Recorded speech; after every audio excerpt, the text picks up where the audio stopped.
Det er Lisas sidste aften.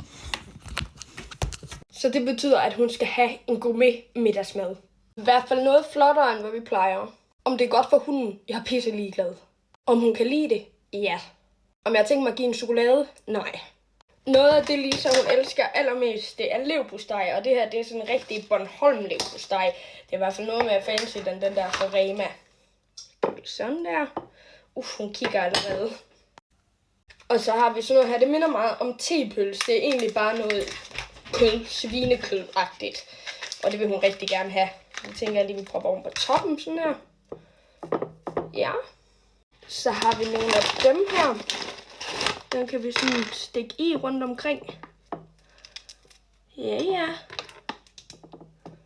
Så har hun også en hel masse snacks i dem her, og der er flere, end hun når at spise, desværre. Så nu finder vi lige nogle af dem, hun rigtig godt kan lide. Det her, det er sådan nogle bløde snacks, dem har hun altid været meget glad for. Sætter vi dem i sådan hist og pist.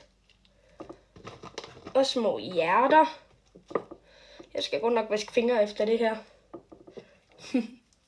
Og så er hendes middagsmad klar.